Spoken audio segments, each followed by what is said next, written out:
যে আল্লাহ তাআলা মুসলমান দিয়ে আল্লাহ দুনিয়া শুরু করেছেন আর মুসলমান দিয়ে দুনিয়ার খাতম করবেন। কিয়ামতের পূর্বে সব মুসলমান হয়ে যাবে, কিন্তু ঈমানওয়ালা খুঁজে পাওয়া মুশকিল হবে। বড় বড় মসজিদ থাকবে, এসিওয়ালা মসজিদ হবে, বড় বড় ইমারত হবে, বিল্ডিং বালাখানা হবে। নবীজি যে আলামতগুলো বলে গেছেন, বড় বড় মাদ্রাসা হবে, মাদ্রাসা থেকে ইলম উঠে যাবে, এমন জায়গায় যাকাত পৌঁছাবে, যাকাত আদায় হবে না। মসজিদগুলো এসিওয়ালা হবে, মসজিদে দুনিয়াদারির কথা হবে, মানুষের মধ্যে ঈমান থাকবে না, মানুষের আয়ু কমে যাবে। আজকে আপনারা দেখতে পাচ্ছেন আয়ু কমে কমে চলে আসছে। এখন তো 50 বছরের লোক মারা যাচ্ছে, ঠিক কিনা কথা বলেন? এবং বিভিন্ন রকম রোগে মারা যাচ্ছে। যত রকমের নতুন কোয়ালিটির গুনাহ পাপ তোমরা নিয়ে আসবে, আল্লাহ নতুন কোয়ালিটির মৃত্যু দান করবে। তোমরা ডাক্তারখানা তো দূরের কথা, ওষুধটা সুঙারু সময় আমার আল্লাহ দিবে না, তার নাম হচ্ছে হার্ট অ্যাটাক। কথাটা ঠিক কিনা কথা বলে? তার নাম হচ্ছে স্টক, ব্রেন স্টক, স্টপ হয়ে গেল, তোর ওষুধ আর কাজ করবে না, তুমি ইশারা করতে পারবে না। হার্ট অ্যাটাক করেছে বললে এক্ষুনি ভাত খাচ্ছিল, এক্ষুনি লোকটা মারা গেল ভাত খেতে খেতে। তোমাকে ওষুধ আনতে হবে না, ডাক্তার ডাকতে হবে না, তোমার প্রয়োজন পড়বে না। শুনেলেন, যাদের শরীর অসুস্থ হয়, বিছানায় শুয়ে থাকেন, আল্লাহ আল্লাহ করেন, আল্লাহ আমাকে সুস্থতা দাও, তারাই হচ্ছে ভাগ্যবান। জোরে বলুন সুবহানাল্লাহ। কেন? আল্লাহ তওবা করার সুযোগ দেয়। বিছানায় শুয়ে শুয়ে বলতে পারেন, আল্লাহ আমার জীবনের পাপগুলো ক্ষমা করে দাও, আল্লাহ আমার জীবনে যদি কোনো বড় ধরনের পাপ হয়ে থাকে তুমি ক্ষমা করে দাও, চোখের পানি ফেলতে পারেন। কিন্তু সারা জীবন গুনাহ করলেন, মারলে স্টক, তওবা করার কি, আল্লাহ বাঁচাও বলার শব্দটাও আর করতে পারলে না, তোমার জন্য কবরটা বড় কঠিন হয়ে গেল। হাদিসে আছে, যারা বিছানায় কষ্ট পায়, রোগ আল্লাহর দেয়া নিয়ামত, রোগকে কেউ আযাব ভাববেন না। ঠিক আছে কিনা কথা বলেন? রোগ আল্লাহর আযাব নয়, নিয়ামত।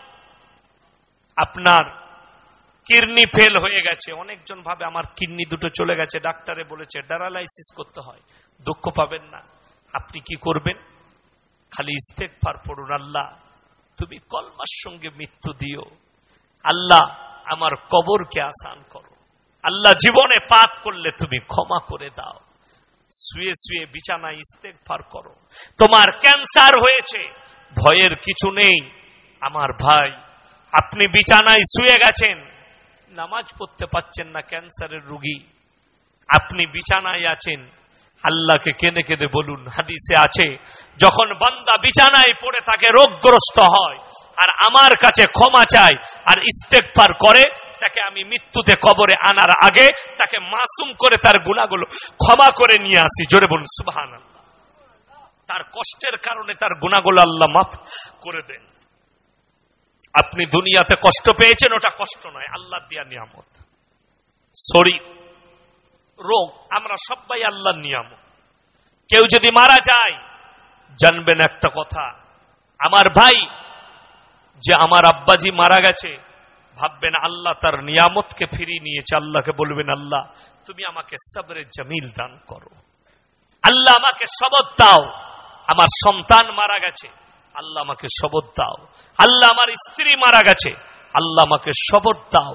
আপনি সবরে জামিল দান করুন, আল্লাহর কাছে কাঁদবেন, আল্লাহ দেবে আপনাকে সবর। কিন্তু আপনি নৈরাশ হবেন না। মুসলমান তো নৈরাশ, ওই জন্য আল্লাহ আমাদের বরকতও দেয় না নৈরাশ হওয়ার কারণে। ব্যবসায় একটু মন্দা যায়, মুসলমান নৈরাশ। বাড়িতে বিপদ এসছে, মুসলমান নৈরাশ। আপনার ব্যবসা খারাপ যাচ্ছে, নৈরাশ। ঝড় বৃষ্টিতে আপনার সবজি ফসল নষ্ট হয়ে গেছে, আপনি নৈরাশ হয়ে গেছেন যে আমার এত ক্ষতি হয়ে গেল, আল্লাহ তুমি ক্ষতি করে দিলে। এর থেকে বড় নাশকর বান্দা কেউ নেই। কেন? কোরআনে আছে, ওয়ালানাবলুয়ান্নাকুম বিশাইইম মিনাল খাউফ والجوع ونقص من الأموال والأنفس والثمرات وبشر الصابرين। হে আমার বিশ্ব নবী, পৃথিবীর মানুষকে বলে দাও, আমি আল্লাহ কখনো তাদের মালের ক্ষতি করি, জানের ক্ষতি করি, কখনো খেতি বাড়িতে ক্ষতি করি, কখনো ব্যবসার ক্ষতি করি, আর আমি আল্লাহ লক্ষ্য করি আমার কোন বান্দায় অবাশিরিস সাবিরিন, সবর করেছে, ধৈর্য ধারণ করেছে। আমি আল্লাহ লক্ষ্য করি আমার কোন বান্দা সবর করেছে, ধৈর্য ধারণ করেছে। আমি এটা লক্ষ্য রাখি।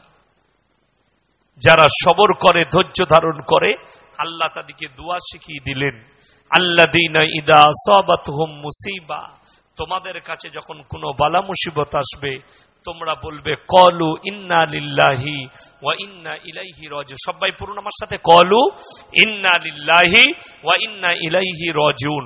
ওগো আল্লাহ, আমরা সকলে তোমারই জন্য আর তোমার কাছেই আমাদেরকে প্রত্যাবর্তন করতে হবে। এই দোয়া আপনি পড়ুন আর সবর করুন, সবরের ফল মিঠা হয়। ইয়া আইয়ুহাল্লাযীনা আমানুস্তাঈনু বিস-সাবরি ওয়াস-সালাহ ইন্নাল্লাহা মা'আস সাবিরিন। হে ঈমানদার ব্যক্তিরা, তোমরা সবর করো, ধৈর্য ধারণ করো, আমি আল্লাহই তোমাদের জন্য যথেষ্ট। জোরে বলুন সুবহানাল্লাহ। আপনি সবর করুন, বিপদ এসছে সবর করুন, আপদ এসছে সবর করুন। নবীজি সাল্লাল্লাহু আলাইহি সাল্লাম সবর করেছেন আর মক্কা ছেড়েছেন। যেদিনে মক্কা ছেড়ে চলে যাবেন, নবীজি চোখ দিয়ে দরদর করে পানি পড়েছে। আমার আল্লাহ বলেছেন, হে আমার নবী, আজকে তুমি মক্কা ছেড়ে চলে যাও, কালকে যেদিনে তোমাকে আমি মক্কায় ফিরিয়ে আনবো তুমি হবে মক্কার বাদশা। জোরে বলুন সুবহানাল্লাহ। আর নবীজি সাল্লাল্লাহু আলাইহি সাল্লাম যেদিনে মক্কায় ফিরেছেন, সেদিনে মক্কার বাদশা ছিলেন কে? আল্লাহর হাবিব সাল্লাল্লাহু আলাইহি সাল্লাম। সেদিনে তিনি মক্কার বাদশা হলেন। আপনিও মক্কার বাদশা হবেন সেই দিনে। ফিরে যান, আজকে চলে যান। নবীজি গেছেন, আল্লাহর কসম, নবীজি যেদিনে মক্কায় ফিরলেন সেদিন আল্লাহ ওয়াদা পূরণ করলেন, সেদিনের বাদশা হয়ে গেলেন আমার রাসূল সাল্লাল্লাহু আলাইহি সাল্লাম। জোরে বলুন সুবহানাল্লাহ, আলহামদুলিল্লাহ। ওই জন্যে আপনারা কেউ নৈরাশ হবেন না। যে কোনো আপদে বিপদে সবর করুন, ধৈর্য ধারণ করুন। আপনি বরকত চান, আমাদের বরকত না থাকার কারণ বলে দিই কয়েকটা, শুনেলেন। আমাকে একটা ছেলে ফোন করেছে, হুজুর এত ইনকাম করি, আমার বরকত নাই, কি করব? আমি বললাম, এই শোনো, তুমি যে কোনো হারাম কাজে লিপ্ত আছো। বলে, হুজুর আমি নামাজ পড়ি। আমরা, তুমি হয় সুদ খাও, লটারি কাটো, জুয়া খেলো, গাঁজা খাও, যে কোনো পাপ। বলে, হুজুর কোনো পাপ করি না, মাঝে মাঝে লটারি কাটে। মনে ওইখানেই তো বরকতটা ঢুকে গেছে, তোমার বরকত পাবে কোথায়? আপনার ইমামকে জিজ্ঞেস করুন, আপনাদের ইমাম সাহেবের বেতন কত? কথা বলেন। কত? ৩-৪ হাজার? ৫,০০০? খালারটা নিয়ে না তোমারটা শুধু? বলো, ওটা বাদ, ৫,০০০ টাকা দেন। আচ্ছা, আমি মেনে নিলাম। ইমাম সাহেব কটা লটারির টিকিট কাটে? কথা বলেন, কাটে? কাটে না। ইমাম সাহেবকে লটারি কাটতে হয় না ৫,০০০ টাকা বেতনে, তাতেই তার বরকত দায় চলে যায়। আর তুমি হারামখোর, ২০,০০০ রোজগার করো, তোমাকে লটারি কাটতে হয়। তুমি ভেবে দেখেছো আল্লাহ তোমার উপরে নারাজ না রাজি? কেন বরকত নাই? বুখারী শরীফের রওয়ায়েতে আছে, যারা আল্লাহর রাস্তায় থাকবে, দিনের পথে থাকবে, আল্লাহ তাদেরকে ইজ্জতের রুজি দান করবেন। জোরে বলুন সুবহানাল্লাহ। আপনাদের এখানে কোটিপতি লোক মরে গেলে জানাজার নামাজ কে পড়াবে? এমএলএ তো নাকি? তবে ও এত বড় কোটিপতি মরে গেছে, তার জানাজার নামাজ ৫,০০০-এর মৌলবি কি করে পড়াবে? তার লেগে তো কোটিপতি ইমাম চাই। নাউজুবিল্লাহ। আমার ভাই, আল্লাহর ওয়াস্তে আল্লাহ উলামাদিকে এমন একটা ইজ্জত দান করেছেন। তোমার কলকাতার মেয়র ফিরহাদ বাবুর মা যদি মারা যায় তারপরও ওই 5000-এর মলবি জানাজার পড়াবে, কোন নেতা মন্ত্রী পাবে না। জোরে বলুন না সুবহানাল্লাহ। আল্লাহ ইজ্জত দিয়েছেন। বুখারী শরীফের রিওয়ায়েতে আছে, যারা আল্লাহর রাস্তায় থাকে, যারা দ্বীনের পথে থাকে, আমি আল্লাহ মৃত্যুকাল পর্যন্ত তাদেরকে ইজ্জতের রুজি দান করি। আল্লাহ উলামা দিকে, আলেম দিকে, যারা দ্বীনের পথে থাকে, আল্লাহ তাদেরকে ইজ্জতের রুজি দান করেছেন। কিয়ামত পর্যন্ত শুনেলেন, আপনি এটা রদ করতে পারবেন না। ওয়া তুইজ্জু মান তাশা ওয়া তুদিল্লু মান তাশা বিয়াদিকাল খায়র ইন্নাকা আলা কুল্লি শাইইন কাদির। হে আমার নবী বলো, পৃথিবীর মানুষকে বলে দাও, তারা যেন কান খুলে শুনে নেয়, তাদেরকে শুনিয়ে দাও, ইজ্জত আর জিল্লাতের মালিক হচ্ছে আমি আল্লাহ। যদি 1000 কোটির মালিক হয়, সে যে ইজ্জত পাবে তার কোনো মানে নেই। ভারতের ইয়ার আড্ডাগুলো তাকিয়ে দেখুন, চলে যান কলকাতার বিমানবন্দর নেতাজি সুভাষচন্দ্র বসু ইন্টারন্যাশনাল বিমানবন্দরে, বিজয় মালিয়ার কিংফিশারের বিমানগুলো সাইডে লাগানো আছে। দিল্লির আন্তর্জাতিক বিমানবন্দরে যান, স্বামী বিবেকানন্দ আন্তর্জাতিক বিমানবন্দর, লাগানো আছে কিংফিশারের বিমানগুলো, স্টপ হয়ে পড়ে আছে। বোম্বের শিবাজি ছত্রপতি ইন্টারন্যাশনাল এয়ারপোর্ট, সেখানে যান, লাগানো আছে কিংফিশারের মালিক বিজয় মালিয়ার প্লেনগুলো। দেশ থেকে পালাতক 9000 কোটি টাকা চিট করে পালিয়েছে, আল্লাহ তাকে বেজ্জতি করেছে। ফেরাউনের মতো বাদশা যে বলেছিল আল্লাহ রব্বুকুমুল আলা, আমি সবার থেকে উঁচু, আল্লাহ তাকে বেজ্জতি করে মৃত্যু দিয়েছে। একটা বাদশাকে, তাকে কিয়ামত পর্যন্ত অভিশপ্ত করেছে। নমরুদ ইব্রাহিম নবীকে জ্বালাতে চেয়েছিল, গায়ের পশম একটাও জ্বালাতে পারেনি। ইব্রাহিম নবীর শরীরের একটা পশম নমরুদের আগুন জ্বালাতে পারেনি। কেন? আমার আল্লাহ আগুনকে হুকুম জারি করেছিলেন, কুল্লা ইয়া নারু কুনি বারদাও ওয়া সালামান আলা ইব্রাহিম, হে আগুন তুমি ক্ষান্ত হও আমার ইব্রাহিমের জন্য। আগুন ঠান্ডা হয়েছে, ইব্রাহিম নবীর একটা পশম পর্যন্ত জ্বালাতে পারেনি। আমার ভাই, আগে চলুন।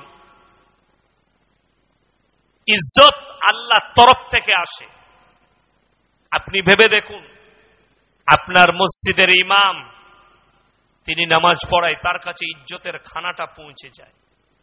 ইমামের পালা হলে তার খাবার মসজিদে পৌঁছে দিতে হয়। রমজান মাসে হাফেজ সাহেব তারাবি শোনায়, তার নাস্তা মসজিদে পৌঁছে দিতে হয়। ঠিক কি না? না ঘরে খেতে আসে, পৌঁছে দিতে হয়। এর থেকে বড় ইজ্জত আর কি নেবেন? আমরা জলসায় যাই, খাবার আমাদের সামনে দস্তরখানে খাবার লাগে, এমনও খাবার লাগে আমরা খেতেই পারি না। এত ভালো মন্দ, যেটা চাই না সেটাও চলে আসে, যেটা খেতে পারবো না সেটাও চলে আসে। আল্লাহর তরফ থেকে আপনি দ্বীনের উপরে প্রতিষ্ঠিত হন, নামাজি মুসল্লি হন।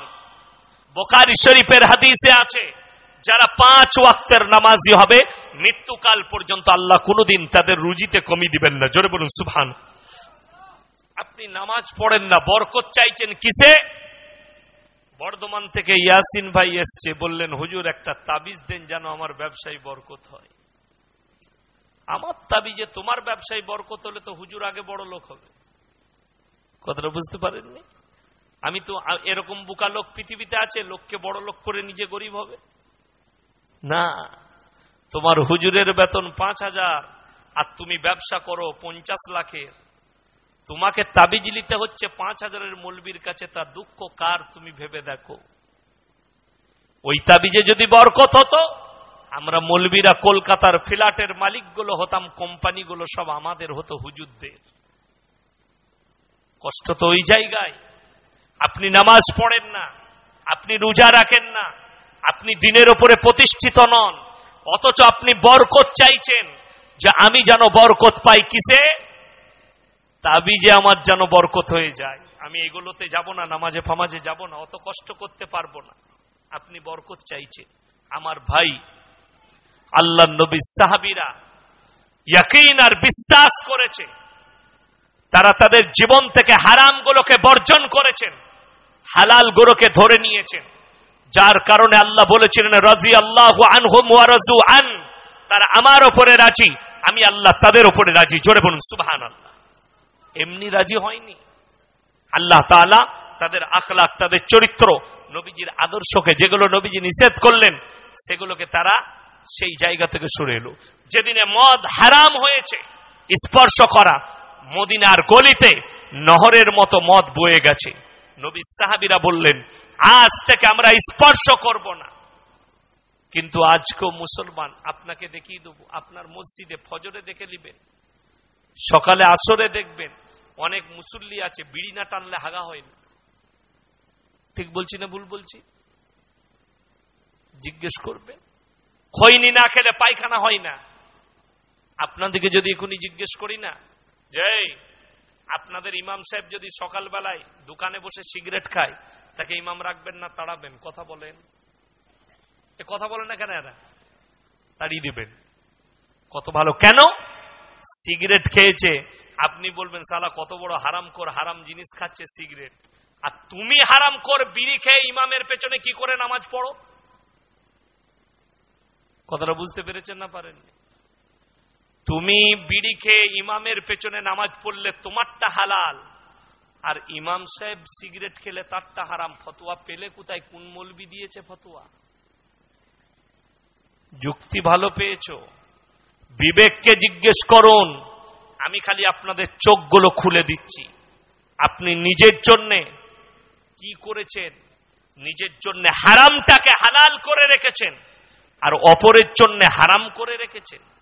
ইমামের জন্য দাড়ি চাচাটা হারাম, আর তোমার জন্য হালাল। তোমার বিবেককে জিজ্ঞেস করো। ঝাঁটা জুতো খাবে কবরে, কবরে ঝাঁটা জুতো খাবে। তোমার জন্য সিগারেটটা হালাল, ইমামের জন্য হারাম, কবরে ঝাঁটা জুতো খাবে। কষ্ট তো ওই জায়গায়।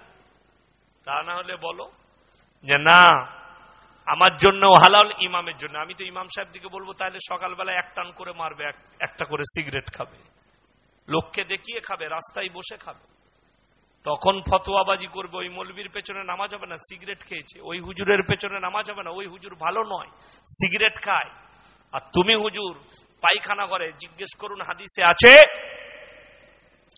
পায়খানা ঘরে দোয়া পড়ে পায়খানা করো, পায়খানা ঠিক আছে? সকলে বলুন ইনশাআল্লাহ। আর কুরবানির মানে হচ্ছে মাংস খাওয়া নয়, কুরবানির মানে হচ্ছে ত্যাগ, হিংসা, বিদ্বেষ, মনের ক্রোধ, তোমার মধ্যে লালসা, সব বিসমিল্লাহি আল্লাহু আকবার কুরবানি করে দাও। কিসে? আল্লাহর রাস্তায় কুরবানি করলাম। আমাদের দেশে আপনি গোশত কাটছেন, তিনজন মিলে কুরবানি দিয়েছেন একটা গরুতে, গোশত কাটতে বসেছেন, কাটতে কাটতে ভালো খান্ডাটা লুঙ্গির তলায়, কুরবানি শেষ। কথাটা বুঝতে পারেননি আমার? ভালো খান্ডাটা গোশতর ওটা লুঙ্গির তলায় চলে গেল। কিংবা তিনজন বন্ধু কুরবানি দিচ্ছেন, আপনি মনে মনে ভাবলেন যে আমাদের আর ওজন ফোজন করতে হবে না, 2-3 বন্ধুর মিল আছে, তিনজন মিলে ভাগ করে নিয়ে নে। 3টে ভাগ করেছেন। তিনজনের মধ্যে যদি একজনের মনে মনে হয় সালা মোদের মালটা ভালো আছে, ওটাই আমি তুলবো, বাস তিনজনারই কুরবানি গোলমাল। ওই জন্যে যদি মায়ের পেটের ভাই হন, তারপরও এক টুকরো মাংসটাকে ওজন করে ভাগ করুন, যেন কারোর মনে কোনো কিন্তু না থাকে। কোরবানি অবশ্যই হবে। কোরবানির পশুতে আপনি আকিকা দিলে আকিকাটাও হবে, অসুবিধা কিছু নাই। বারবার টাকা বাতিল, মানুষেরা বিপাকে পড়ছে এ সম্বন্ধে। 2000 টাকার নোটগুলো বার করুন, আবার কি কে কে লুকিয়ে রেখেছেন ধরা পড়বেন। কথাটা বুঝতে পারেন? বাবা, সরকার পদক্ষেপ নিচ্ছে, ডাক্তার জাকির নায়েকের বক্তব্য শোনা যাবে কিনা। দেখুন, নবীজি সাল্লাল্লাহু আলাইহি সাল্লাম বলেছেন, গাছের ডালে যদি ভালো কথা লেখা থাকে সেটাকে গ্রহণ করো। কি বললাম? গাছের ডালে যদি ভালো কথা লেখা থাকে সেটাকে গ্রহণ করো। একজন যে লিখেছেন কিংবা যে ভাবছেন, একজন আমাকে একটা প্রুফ দেন যে জাকির নায়েকের এই বক্তব্যটা শোনা যাবে না। আপনাদেরকে বলে দিই, এখন এডিটের যুগ, এডিট। এই মিডিয়ারা যদি মনে করে না আমার বয়ানকে কেটে রানথান করে সব উল্টো পাল্টা করে ছেড়ে দিতে পারে, যেটা আমি বলি নাই সেটাও উল্টো হয়ে যাবে, যেগুলো বলেছি সেগুলোকে উল্টো করে দিতে পারে। ওই জন্য একটা কথা বলি, একটা বক্তব্য আমার কাছে একজন পাঠিয়েছিল कि रसूलुल्लाह सल्लल्लाहु अलैहि वसल्लम के पास मांगना हराम है, तो ওটাকে কেটে মাংনা লয় মান্না করে দিয়েছে। মান্না মানে না মানা। এইটা যারা করেছে এর থেকে বড় পাপ কাজ কিছু নেই। ডাক্তার জাকির নায়েকের এই স্ক্রিপ্টটা আমি ডাইরেক্ট শুনেছি। উনি এই ভাষাটা বলেননি, উনি বলেছিলেন, ডাক্তার জাকির নায়েক বলেছিলেন, আল্লাহর রসুলের কবরে গিয়েও আল্লাহর রসুলের রওজা মুবারকেও কেউ ভালো মন্দ চাইতে পাবে না। ভালো মন্দের মালিক সকলে বলুন কে? একমাত্র আল্লাহ। ভালো মন্দ, কল্যাণ অকল্যাণের মালিক হচ্ছেন আল্লাহ। এটাও কারুর কাছে চাওয়া যাবে না। সব ভালো মন্দ, কল্যাণ অকল্যাণের মালিক হচ্ছেন আল্লাহ। তিনি শুনেলেন মাসলা মাসাইলে মতবিরোধ হতে পারে, হতে পারে না পারে না। এই গত এক সপ্তাহ ধরে আপনারা ফেসবুকে দেখছেন, আমি একটা জলসায় বলেছিলাম আলা হযরতকে সর্বক্ষণের জন্য আলা হযরত বলা যাবে না। তো আমাকে অনেকজন ফোন করে গালি দিয়েছে, অনেক কিছু বলছে, আমার বিরুদ্ধে আমার সঙ্গে মুনাজারা হবে। আমি বলেছিলাম মুনাজারা করব, বিভিন্ন রকম। তো কেউ কেউ কি যদি ভালোবাসে এটা কোনো দোষের নাই। আর সব থেকে বড় জিনিস যে তিনি কি বলছে লক্ষ্য করো, কে বলছে দেখো না। তিনি যদি ভালো কথা ইমাম আবু হানিফা রহমতুল্লাহ আলাইহি বলেছেন যে আমার যে কথাটা মনে হবে কোরআন হাদিস বিরোধী সেটাকে তোমরা ছুঁড়ে ফেলে দাও। কে বলেছেন? ইমাম আবু হানিফা রহমতুল্লাহ আলাইহি তিনি বলেছেন। তাহলে তিনি এত বড় কথা বলে গেলেন। আমার সঙ্গে মতবিরোধ হতে পারে মাসলা মাসাইলে, আমি আমার কথা কোন বেরেলি মৌলবি বলবে ইয়াসিন সাহেব ভুল বলেছে, তার সঙ্গে আমার মাসলায় মতবিরোধ থাকতে পারে, কিন্তু সে মুসলমান আমিও মুসলমান, ঠিক কিনা কথা বলে? আমি প্রথমেই বলেছি ৭৩টা দল হবে, মতবিরোধ থাকতে পারে, কিন্তু কেউ যদি বলে ডাক্তার জাকির নায়েকের বক্তব্য শোনা হারাম, তো আমি মনে করব তার জ্ঞানের অভাব আছে, জ্ঞান একটু অর্জন করা দরকার, শিক্ষার প্রয়োজন আছে। শিক্ষার অভাব না থাকলে এই ধরনের কথা কেউ বলতে পারে না। আল্লাহ আমাদেরকে এই ধরনের কথা থেকে হেফাজত করুক। আমার ভাই, যদি কোনো একটা সাধারণ ছেলেও সে যদি ভালো কথা বলে, একটা হাদিসের কথা মানুষকে বলে, সেটা যদি হাদিস মোতাবিক হয় এবং ইসলাম মোতাবিক হয়, সেটা গ্রহণ করা কি জায়েজ আছে, অসুবিধা নাই। আপনাকে দেখতে হবে এটা ইসলাম বিরোধী কিনা। যদি ইসলামের পক্ষে হয় কোনো অসুবিধা নেই, কোনো অসুবিধা নেই, দ্বিধাবোধ নেই। যেমন আমি বলেছি, বেরেলি ভাইরা বলছে আমরা আলা হযরত বলবো, বলো, অসুবিধা কিচ্ছু নাই, কিন্তু আমার কাছে সর্বক্ষণের জন্য আলা হবে না। এটা আমার সঙ্গে মতবিরোধ হতে পারে, কোনো ব্যাপার না, থাকবে, কিয়ামত পর্যন্ত থাকবে মতবিরোধ, এ মিটবে না, এ মিটা সম্ভব নয়। ওই জন্যে কেউ কারুর জন্য জাহান্নামী ফতোয়া দিবেন না, কাফের ফতোয়া দিবেন না, না জেনে। তিনি যদি কাফের না হয়, যাকে কাফের বলছেন, তো তুমি কাফের না হওয়া পর্যন্ত আল্লাহ তোমার মৃত্যু দিবে না, তোমার ঈমান নষ্ট হয়ে যাবে। এটা মাথায় রেখে আপনাকে কাজ করতে হবে। কারু কেউ কি আপনি জাহান্নামী বলতে পাবেন না। একটা বেধর্মীকে আপনি তাকে অমুসলিম ভাইকে বলতে পারেন আপনার এই কাজটা ইসলাম বিরোধী, আপনার এই কাজটা করলে জাহান্নামে যাবে, কিন্তু তাকে জাহান্নামী বলতে পাবেন না। কেন? এখনো পর্যন্ত ফাইসালা হয়নি। ফাইসালা কে করবেন? কথা বলেন, আল্লাহ।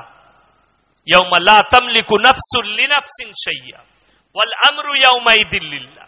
সেদিনের বিচারের মালিক হব আমি, আমি সেদিনে বিচার করব, তোমরা বিচার করার কেউ নয়। ওই জন্যে সে যদি সেই অমুসলিম ভাই যাকে আপনি জাহান্নামী বলেছেন, সে যদি মৃত্যুর পূর্বে ইসলাম কবুল করে দুনিয়া থেকে যায়, তো কিয়ামতের দিনে আল্লাহ তোমাকে লজ্জিত করবেন, লাঞ্ছিত করবেন কিয়ামতের দিনে। ওই জন্যে খুব সাবধান, মেপে বুঝে কথা বলবেন। আপনার দ্বারা যেন কেউ কষ্ট না পায়, আপনার ভাষার দ্বারা কেউ যেন কষ্ট না পায়, এটা একটু মাপকাঠি রাখবেন। আগে চলুন। আমি আবার বলছি, মুসলমান ভাইদিকে আলেমদের শরণাপন্ন হবেন, আলেমদের টাচে থাকবেন, মেয়েদের হাদিস থেকে দূরে থাকবেন। মায়েদিকে বলছি, যদি বাড়িতে বরকত চাও, আমাদের বাড়িতে বরকত না আসার কারণগুলো শুনেলেন। বইয়ের ফটো বাড়িতে টাঙিয়ে রেখেছে, ছেলের ফটো বাড়িতে টাঙিয়ে রেখেছে, বাড়িতে গান বাজনা চলে, সেইখানে কখনো রহমতের ফেরেশতা আসতে পারে না। মায়েরা যদি বলেন হুজুর বাড়িতে বরকত কি করে আসবে, আমি আপনাদেরকে শিখিয়ে দিয়েছি। প্রত্যেক দিন যে বাড়িতে এশার নামাজের পরে সূরা ওয়াকিয়াত তেলাওয়াত হয়, আল্লাহ তাদের কামায়ে রুজিতে বরকত দেয়। জোরে বলুন সুবহানাল্লাহ। ফজরে বালা মুসিবত দূর করবেন। ফজরের নামাজের পরে যারা সূরা ইয়াসিনের তেলাওয়াত করবে, আগামী ফজর পর্যন্ত মৃত্যু ছাড়া কোনো বালা মুসিবত তোমার কাছে আসবে না। জোরে বলুন সুবহানাল্লাহ। আমার ভাই মায়েদিকে অনুরোধ করব, তোমরা তিনটে জিনিসের উপরে আমলে দাঁড়িয়ে যাও। এক হচ্ছে তোমরা পাঞ্জেগানা নামাজি হয়ে যাও। দ্বিতীয় নম্বর, তোমরা পর্দা পুশিদার মধ্যে এসো, নিজেদিকে পর্দা করো। আর তৃতীয় নম্বর হচ্ছে স্বামীর সঙ্গে ভালো ব্যবহার করো, স্বামীর বেশি বেশি করে খিদমত করো। তোমাদের জন্য জান্নাতের 8টা দরজা আল্লাহ খুলে রাখবেন কিয়ামতের দিনে। কোরআনে আছে ওয়াদরিব খুমুরিহিন্না আলা জুনুবিহিন। হে নারী, তুমি পর্দা নির্ধারিত করো, তোমরা কোনোদিন ধর্ষিতা হবে না। আমাকে প্রশ্ন করেছিল একটা ছেলে, আইপিএল খেলা দেখা যাবে কিনা। একদম হারাম। তার কয়েকটা কারণ আছে, যে শুনেন আপনাদিকে বলে দিই। আইপিএল খেলা বলুন, আঙ্গুলের যতগুলো খেলা আছে, আঙ্গুলের দ্বারা খেলা আছে না নাই? কিরাম কি দিয়ে খেলা হয়? আঙ্গুল দিয়ে। টাস আঙ্গুল দিয়ে খেলা হয়। টাস আঙ্গুল দিয়ে খেলা হয় না? টাস আঙ্গুলে খেলা হয়, লুডো আঙ্গুলে খেলা হয়, টেটাস আঙ্গুলে খেলা হয়। যতগুলো খেলা আঙ্গুলের দ্বারা হয় সবগুলোই ইসলামে হারাম। ক্রিকেট খেলা যারা দেখতে শৌখিন তাদেরকে বলবো, আপনি স্কোরটা দেখতে পারেন, কত রান হলো, কে জিতে যাচ্ছে, স্কোরটা কোথায়? মোবাইলে মেসেজে দেখতে পাবেন, খবরে দেখতে পাবেন। কিন্তু ডাইরেক্ট খেলা, যেখানে প্লেয়ার 4 মারলে 6 মারলে 5টা অর্ধ উলঙ্গ নারী ড্যান্স করে স্টেডিয়ামের ধারে, ঠিক কিনা কথা বলে? এরা নারী মর্যাদার কথা বলে, অথচ নারীকে ন্যাংটো করে রেখে দেয়। আমাদের দেশে যারা নারী মর্যাদার কথা বলে তাদের ব্যাপারে একটু বলি। আপনি কলকাতায় যান, যারা নারী সুরক্ষার কথা বলে, যারা নারী মর্যাদার কথা বলে, যারা ফুটানি করে, আমি তাদেরকে বলি একটু রাস্তায় যাবেন, ফিল্মের পোস্টার গুলো, একটা ফিল্মের পোস্টারে একটা নায়িকা অর্ধ উলঙ্গ ড্রেস আর একটা নায়কের ফুল ড্রেস। পার্থক্য তো এই জায়গায়, যাকে ঢাকা দরকার ছিল তাকে খুলে দিয়েছে পুরো, আর যাকে একটু খুললেও অসুবিধা ছিল না, 12 মুন্ডা পরিয়ে দিলে অসুবিধা ছিল না, তাকে পুরো ঢেকে দিয়েছে। এরা বলে নারী মর্যাদার কথা, আর ইসলাম 1400 বছর আগে বলেছে ওয়াদরিব খুমুরিহিন্না আলা জুনুবিহিন। হে নারী, তুমি পর্দা নির্ধারিত করো, তোমরা কোনোদিন ধর্ষিতা হবে না, লাঞ্ছিত হবে না। ওই জন্যে শুনেলেন আমার ভাই, আপনার স্ত্রী, আপনার মেয়ে, আপনার পরিবার যদি পাপ করে, আপনি যদি চোখে দেখে প্রতিবাদ না করেন, আপনি পাপী, আপনি কিয়ামতের দিনে পাকড়াও হবে। এটা লিখে, যেটা হাদিস বলছি আমি আপনাকে, হাদিসে আছে, যদি তার বাবা যদি নিজের মেয়েকে দেখে পাপ করতে অথচ নিষেধ না করে, প্রতিবাদ না করে, সেই বাপ কিয়ামতের দিনে পাকড়াও হবে। ওই জন্য আছে, একটা মেয়ে তার বাপকে জাহান্নামে নিয়ে যাবে। কখন? যখন তার বাপ পাপ দেখবে অথচ তার মেয়েকে নিষেধ করবে না। তার বাপ দেখবে তার মেয়ে বেপরতা ভাবে রাস্তায় ঘুরছে, তার মেয়েকে প্রতিবাদ করবে না, তার মেয়েকে ঢাকার কথা বলবে না। এখানে আর একটা কথা শুনে রেখে দেন।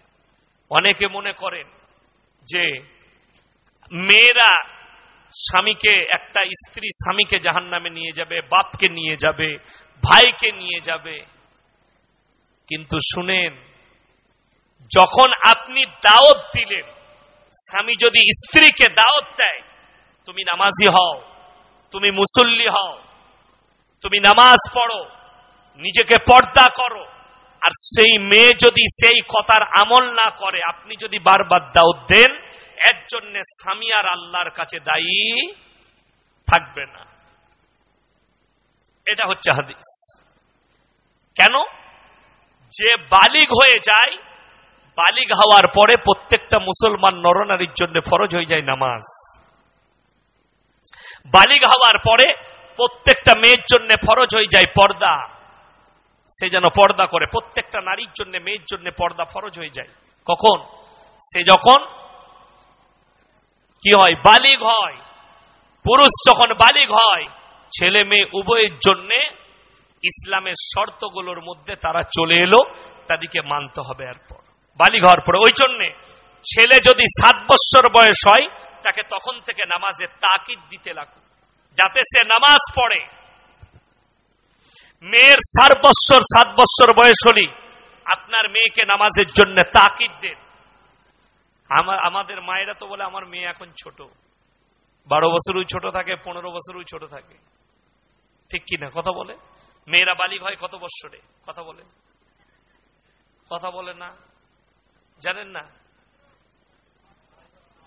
কোন দেশে বাস করো তুমি? জাপানে না লন্ডনে? ওইটা ভারত সরকারের আইন 18টা। শরীয়তের আইন হচ্ছে 12 বছরে মেয়েরা ফুল বাচ্চা ধারণ করার ক্ষমতা নিয়ে আসে, বালিগ হয়ে যায় 12 বছর বয়সে, ছেলে মেয়ে উভয়। আর বালিগ হওয়ার পর থেকেই তাদের পাপ লিখতে শুরু হয়ে যায়, ভালো আর মন্দ। তার আগে নয়। আপনার মেয়ে বালিগ হয়েছে, যদি মেয়েকে দাওয়াত দিলেন নামাজে, নামাজ পড়ছে না, আবার দাওয়াত দিয়ে যান, দাওয়াত দিয়েই যান। সে যদি না পড়লো, তার বিয়ের পরে তার স্বামী দিবে, তার স্বামী দিবে। যদি না পড়ে, আর কেউ দায়ী, বাপও দায়ী রইল না, মাও দায়ী রইল না, ভাইও দায়ী রইল না। সে নিজের পাপের ফল নিজে ভোগ করবে। নিজের পাপের ফল সে নিজে ভোগ করবে, এটাতে আর কেউ দায়ী রইল না। আমার মুসলমান ভাই, আমি অনুরোধ করে যাব আপনাদিকে, নামাজ কম্পালসারি আপনার স্ত্রীকে বলুন, আপনার পরিবারকে বলুন। যদি আপনার পরিবারের সুখ চান, আপনার স্ত্রীর মধ্যে সুখ চান, ফ্যামিলির মধ্যে সুখী চান, আজকে জানেন সমীক্ষায় উঠে এসছে যে ভারতে আমাদের উলামাদের সমীক্ষা, মুসলমান মেয়েরাও পরকীয়ায় জড়িয়ে যাচ্ছে, রিলেশনশিপে জড়িয়ে যাচ্ছে। তার কারণ কয়েকটা। তার 1 নম্বর কারণ হচ্ছে এই মোবাইল। 2 নম্বর কারণ নামাজ রোজা থেকে বঞ্চিত থাকা, তাদের কাছে দ্বীনি কালচার না থাকা, ইসলামের কালচার না থাকা, যার কারণে তারা বিভিন্ন রকম পাপেতে লিপ্ত হয়ে যাচ্ছে। এই পাপগুলো থেকে আপনি বাঁচাতে পারছেন না, তার কারণ এটাই। আমি আপনাদেরকে অনুরোধ করব যে আমার ভাইজানেরা, অবশ্যই আপনি আপনার মেয়েকে দাওয়াত দেন, পরিবারকে দাওয়াত দেন, নিজেরা 5 ওয়াক্তের নামাজি হব। সকলে হাত তুলে বলুন ইনশাআল্লাহ। নামাজ কেউ ছাড়বেন না, নামাজ কম্পালসারি অবশ্যই পড়ুন। যুবক থেকে যুবতী উভয়ে নামাজ পড়বেন, নামাজ থেকে কেউ দূরে সরবেন না। কিয়ামতের দিনে বড় পাকড়াও হবে আল্লাহ। যারা মনে করছেন যে আমরা পাপ করি, পৃথিবীর কেউ দেখতে পাই না, আমি যা পাপ করি, আমি যা অন্যায় করি, পৃথিবীর কেউ নজর রাখে না, তাদেরকে বলে দেই, কান খুলে শুনেলেন, আল্লাহ সূরা আল ইমরান, যারা পাপ করেন লুকিয়ে আর মনে করেন আমার পরিবার জানে না, আমার প্রতিবেশী জানে না, আমার আত্মীয় জানে না, আমার ইমাম জানে না, আমার গ্রামের লোক জানে না আমি যেভাবে লুকিয়ে পাপ করি, গোপনে পাপ করি। কোরআন বলছে ইন্নাল্লাহা লা ইয়াখফা আলাইহি শাইউন ফিল আরদি ওয়ালা ফিস সামা। হে আমার বিশ্বনবী, পৃথিবীর মানুষকে বলো, আসমান আর জমিনের মধ্যে যা কিছু আছে কোন জিনিসটাই আমার আল্লাহর কাছে গোপন নেই। প্রত্যেকটা জিনিস মানুষ হৃদয়ে কথা বলে, আমি আল্লাহ শুনতে পাই। আপনি মনে মনে কথা বলবেন, আমার আল্লাহ শুনতে পায়। ইন্নাল্লাহা লা ইয়াখফা আলাইহি শাইউন ফিল আরদি ওয়ালা ফিস সামা। তোমরা মনে মনে কথা বলবে, আমি আল্লাহ শুনতে পাই। ওই জন্য যারা লুকিয়ে পাপ করছেন তারা ভাববেন না যে আমার পাপ গোপন আছে, কিয়ামতের দিনে আল্লাহ পাকড়াও করবেন। আপনি যার জন্য পাপ করছেন, যারা হারাম ইনকাম করেন, হারাম খান, পরিবারের জন্য, নিজের সন্তানের জন্য, নিজের পরিবারের জন্য, যারা লোকের মাল মেরে খান, যারা চুরি করেন, যারা পাপ করেন, তারা শুনে যান আপনার সন্তান আপনার কাজে আসবে না। এটা কোরআন, আমার আল্লাহ বলেছেন। হে নবী বলে দাও কিয়ামতের দিনটাকে যেন এরা মনে রাখে। ইয়া আইয়ুহান নাসু তাকু রাব্বাকুম ওয়াখশাউ ইয়াওমান লা ইয়াজজি ওয়ালিদুন আন ওয়ালাদি ওয়ালা মাউলুদুন হুয়া জাজিন আন ওয়ালিদিহি শাইয়্যা। হে আমার বিশ্বনবী, এরা যেন সেই দিনকে ভয় করে যেদিনে বাপ বেটার কোনো উপকারে আসবে না, বেটা বাপের কোনো উপকারে আসবে না, কেউ কারুর জন্য এতটুকু উপকার করতে পারবে না। হে আমার নবী বলে দাও পৃথিবীর মানুষকে, সেই দিনে তোমার জন্য এতটুকু তোমার সন্তান তোমার উপকারে আসবে না, তাহলে তুমি হারাম খাও কার জন্যে? হারাম উপার্জন করো কার জন্যে? চলুন অপর জায়গায় আল্লাহ বললেন, যারা পরিবারের জন্য, নিজের সন্তান সন্ততি বিবি বাল বাচ্চার জন্য যারা হারাম ইনকাম করে, তারা কতটা কাজে আসবে আপনার? যাদের জন্য হারাম রোজগার করছেন, ইয়াউমা ইয়াফিরুল মারউ মিন আখি ওয়া উম্মিহি ওয়া আবি ওয়া সাহিবাতিহি ওয়া বানি লিকুল্লি ইমরিইম মিনহুম ইয়াউমাইদিন শানু ইউগনি। হে আমার নবী, পৃথিবীর মানুষকে বলো তারা জানো সেই দিনকে মনে রাখে যেদিনে স্বামী স্ত্রীর কাছে ছুটে যাবে। স্ত্রী বলবে দুনিয়াতে আমার স্বামী ছিল না, স্বামী বলবে স্ত্রী ছিল না, বাপ বলবে বেটা ছিল না, বেটা বলবে বাপ ছিল না, মা বলবে বিটি ছিল না, বিটি বলবে মা ছিল না। কেউ কারুর জন্য এতটুকু উপকারে আসবে না। আমার ভাই, তাদেরকে অনুরোধ করব, প্রত্যেকটা ভাইকে, কেউ নিজের পরিবারের জন্য হারাম ইনকাম, হারাম উপার্জন করতে যাবেন না। হালাল করুন, 50 টাকা হোক, আপনি আপনার সন্তানের লেগে 50 টাকা রেখে যাবেন, যেন পয়সাটা হালাল হয়।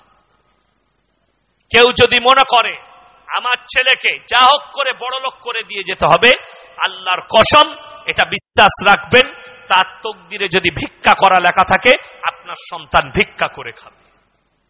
এটা রোধ করতে পারবেন না, তাকে ভিক্ষা করে খেতে হবে। কিন্তু তার তকদিরে যদি 1 টাকাও না দিয়ে যান, আর তার তকদিরে যদি লেখা থাকে সে কি করে খাবে? কোটিপতি হবে, তো আল্লাহ তাকে কোটিপতি করেই মৃত্যু দিবে। জোরে বলুন সুবহানাল্লাহ। আল্লাহ তকদিরে যা লিখেছে সেটা মানুষ পাবে তার মৃত্যুকাল পর্যন্ত। যেটা কোথায় মৃত্যু রাখা আছে, কোথায় তার কতটা রুজি পাবে, কার কোথায় মৃত্যু হবে, এসব আমার আল্লাহ জানেন। আমার আল্লাহ নির্ধারিত করেছেন আপনার মৃত্যু কোথায় হবে, আপনি কোথায় মারা যাবেন, কখন মরবেন, সব আমার আল্লাহ রব্বুল আলামিন নির্ধারিত করে দিয়েছেন। ওই জন্য এটাকে রদ করতে পারবেন না আপনি। ওই জন্য যতক্ষণ দুনিয়ায় আছেন, য মিনিট আছেন, য সেকেন্ড আছেন, য ঘন্টা আছেন, একটা কথা মাথায় রেখে চলবেন, সব সময় নিজেকে আপনারা হালাল পথে পরিচালিত করবেন। জোরে বলুন ইনশাআল্লাহ। যেন হারাম পথে না চলতে হয়, উপার্জন যেন হালাল হয়, কারুর যেন মেরে খেতে না হয়। মদ থেকে দূরে থাকুন হে মুসলমান যুবক, গাঁজা থেকে দূরে থাকুন হে মুসলমান যুবক, তোমরা নেশাগ্রস্ত জিনিস থেকে দূরে থাকো হে মুসলমান যুবক। তোমরা রাস্তায় চলাফেরা করলে মাথা নিচু করে চলাফেরা করো, তোমরা ব্যবহারে নরম হও। তোমার ব্যবহারের দ্বারা তোমার পরিবার, তোমার প্রতিবেশী, তোমার দেশ, তোমার কেউ কি কষ্ট দিও না, তোমরা নরম ব্যবহার করো, নরম ভাবে চলাফেরা করো, তোমাদের আখলাক চরিত্র, তোমাদের ব্যবহারে তোমরা নরম ভাবে চলাফেরা করো। আল্লাহ রাব্বুল আলামিন আমাদের যেন আখলাক চরিত্রকে সুন্দর করে দেয়। আমরা যেভাবে চলা দরকার সেইভাবে আমরা চলাফেরা করব। জোরে বলুন ইনশাআল্লাহ। আল্লাহর হাবিব সাল্লাল্লাহু আলাইহি সাল্লামের আখলাক চরিত্র যেভাবে নবীজির আদর্শ দিয়েছেন, ওই আদর্শের মোতাবেক আমরা চলাফেরা করব। পৃথিবীর কোন বেঈমান কাফেরের সঙ্গে নবীজির আখলাক চরিত্রর মিল খাবে না। স্বামী বিবেকানন্দের মতো লোক বলেছেন, পৃথিবীতে সব থেকে উচ্চ চরিত্রর ব্যক্তি, উচ্চ চরিত্রর মানুষ যদি পৃথিবীতে কেউ এসছেন, তিনি হচ্ছেন হযরতে মুহাম্মদ মুস্তাফা, সকলে বলুন সাল্লাল্লাহু আলাইহি ওয়াসাল্লাম। নবীজির উপরে উচ্চ চরিত্রবান পৃথিবীতে কেউ আসেনি, কিয়ামত পর্যন্ত কেউ আসবে না। ওই জন্য আমার ভাইজান, আমি আপনাদেরকে অনুরোধ করে যাব যে কেউ নিজেদের আখলাক চরিত্রকে নবীজি সাল্লাল্লাহু আলাইহি সাল্লাম এবং তিনার সাহাবীদের মতো করুন। সাহাবীদের আখলাকের মতো আখলাক নিয়ে আসুন। আপনার চলাফেরা, আপনার উঠা বসা, আপনার খাওয়া দাওয়া, আপনার ব্যবহার সব সুন্দর করুন। কেউ যেন আপনার ব্যবহারে কষ্ট না পায়, ব্যথিত না হয়। আপনার ব্যবহারে যেন একটা আপনার প্রতিবেশী অমুসলিম ভাই কষ্ট না পায়। আপনি আখলাক দেখান। নবীজি সাল্লাল্লাহু আলাইহি সাল্লাম ইসলাম প্রচার করেছেন আখলাক আর চরিত্রের দ্বারা, ব্যবহারের দ্বারা, আখলাকের দ্বারা। নবীজি সাল্লাল্লাহু আলাইহি সাল্লাম কখনো কেউ কি কষ্ট দিয়ে কথা বলেননি। বেঈমান কাফেররা নবীজিকে কষ্ট দিয়েছেন, নবীজি তাদের জন্য দোয়া করেছেন। যারা নবীজিকে রক্তাক্ত করেছে, নবীজি তাদের জন্য দোয়া করেছেন। নবীজির ওপরে যারা অত্যাচার করেছে, নবীজি দোয়া করেছেন। নবীজিকে যারা পাগল বলেছে, নবীজি সাল্লাল্লাহু আলাইহি সাল্লাম তাদের লেগে দোয়া করেছেন, তাদের লেগে হিদায়েতের দোয়া করেছেন। আপনাকে যদি কেউ গালি দেয়, তাদের লেগে হিদায়েতের দোয়া করবে। আমার ফোনে রেকর্ডিং আছে, এই কদিনের ভেতরে কয়েকশো মৌলবি ফোন করে গালি দিয়েছে বেরেলিদের, আমি তাদের লেগে দোয়া দিয়েছি, আল্লাহ তুমি এদিকে হিদায়েত দান করো। তার ইচ্ছা গেছে গালি দিয়েছে, সে আল্লাহর কাছে হিসেব দিবে। গালি দিয়েছে, যে গাল দিচ্ছে মা বোন তুলে, সে নিজের আল্লাহকে হিসেব দিবে। কিয়ামতের দিনে আল্লাহ তার কাছে হিসেব নেবেন, কি কারণে গালি দিয়েছো। বুখারী শরীফের হাদিসে আছে, অশ্লীল ভাষা যারা ব্যবহার করে এটা মুনাফিকদের আলামত। তোমার কাছে হাদিস কোরআনের দলিল না থাকলে অশ্লীল ভাষা ব্যবহার করো না, চুপ করে যাও। তোমার যদি ব্যথা লাগে, তুমি আমাকে ক্ষমা করে দাও। যদি মনে করো এই ভাষাতে আমি ব্যথিত, এই ভাষায় আমি ব্যথা পেয়েছি, আপনি এই ধরনের, আমাকে বলেছে একজন যে আপনি আলা হযরত বলা যাবে না, আপনি নাজায়েজ বলেছেন, এটা বলাটা আপনার ভুল হয়েছে। আমি বলি, যদি তুমি কষ্ট পাও তাহলে আমার ভুল হয়েছে, নাহলে আমি আমার জায়গায় অটল আছি আর থাকবো মৃত্যুকাল পর্যন্ত। তুমি বলো তোমার প্রশংসা লাগছে, তোমার ভালো লাগছে, তুমি বলবে আলহামদুলিল্লাহ, কোনো অসুবিধা নাই। তুমি বলবে আমার অসুবিধা কি আছে, যার ইচ্ছা জাগবে সে বলবে, তুমি বলো। কিন্তু কেউ কি অশ্লীল ভাষা ব্যবহার করো না। মুর্শিদাবাদের এক মৌলবি নিজে ফোন করতে পারেনি, তার চেলা চম্পটকে দিয়ে গালিগুলোজ দেওয়া করাচ্ছে। কেন? ফোন করো, ফোনে কথা বলো, সালাম মুসাফা করো। একজন ফোন করেছে মৌলবি, 3 বার সালাম দিয়েছে, একবার উত্তর দেয়নি। আমাকে বলছে কাফেরের সালামের উত্তর দেওয়া যাবে না, আমাকে কাফের ফতোয়া দিয়েছে। আমরা আলহামদুলিল্লাহ, তোমার যদি দায়িত্ব ফতোয়া দেয়া কাফেরের, কে কাফের? আমি যদি কাফের না হয়, কিয়ামতের দিন আল্লাহ যেন তোমাকে পাকড়াও করে, আমি তো ক্ষমা করব না। আমাকে কাফের বলেছো, তুমি মরে যাওয়ার পরও আমি ক্ষমা করব না। কিয়ামতের দিন আল্লাহ তোমাকে পাকড়াও করবে, রেহাই নাই, তুমি রেহাই পাবে না। আমি যদি কাফের না হয়ে থাকি, আল্লাহ তোমাকে কাফের করেই মৃত্যু দিতে পারে। তুমি এটা ভালো করে হাদিস পড়বে।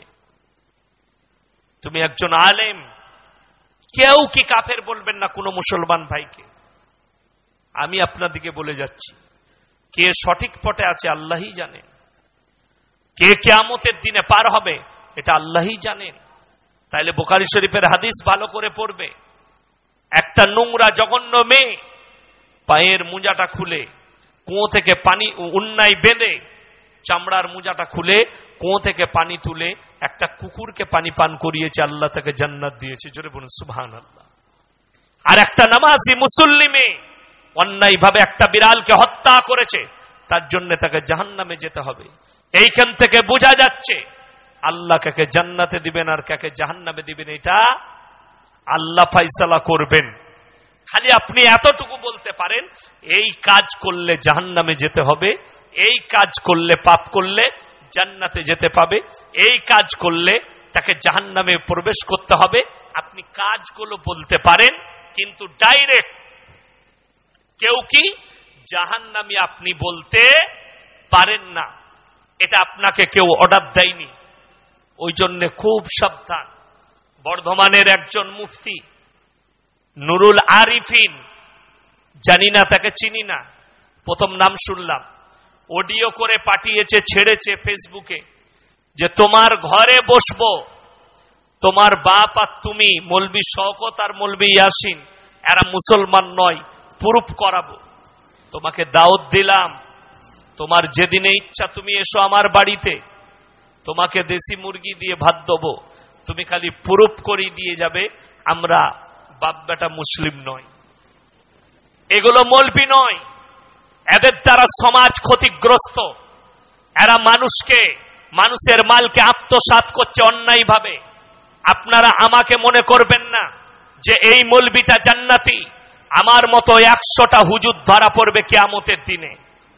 যদি বলেন কেমন করে, কোরআন খুলেন, যে মৌলবিটার নাম করলাম এরা মানুষের মালকে আত্মসাৎ করে অন্যায় ভাবে। জান্নাতে নিয়ে যাব, পার করাবো, তোদিকে নিয়ে জান্নাতে প্রবেশ করাবো। শুনেন কোরআন সূরা বাকারা, ইন্নাল্লাযীনা ইয়াকতুমুনা মা আনজালাল্লাহু মিনাল কিতাব ওয়া ইয়াশতারুনা বিহি সামানান কলিলা উলাইকা মা ইয়াকুলুনা ফি বুতুনিহিম ইল্লান নার ওয়া লা ইউকাল্লিমুহুমুল্লাহু ইয়াওমাল কিয়ামাতি ওয়া লা ইউযাক্কিহিম। হে আমার বিশ্ব নবী, পৃথিবীর মানুষকে বলো কিয়ামতের দিনে তাদেরকে পাকড়াও করব যারা আমার কোরআনের আয়াতকে গোপন করেছে নিজেদের পেট চালাবার জন্য, অন্যায়ভাবে মানুষের মালকে আত্মসাৎ করেছে। তারা নিজেদের পেটেতে সেই মৌলবীরা খাবার নয়, তারা আগুন ছাড়া আর কিছু ভরেনি। কিয়ামতের দিনে আমি আল্লাহ রাব্বুল আলামিন তাদেরকে কঠিন পাকড়াও করব এবং কিয়ামতের দিনে আল্লাহ রাব্বুল আলামিন তাদেরকে জাহান্নামের খোরাক তৈরি করবেন।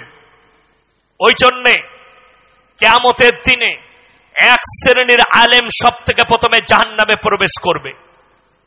খুব সাবধান, আমাদের মতো মৌলবীকেও সাবধানে পা ফেলাতে হবে।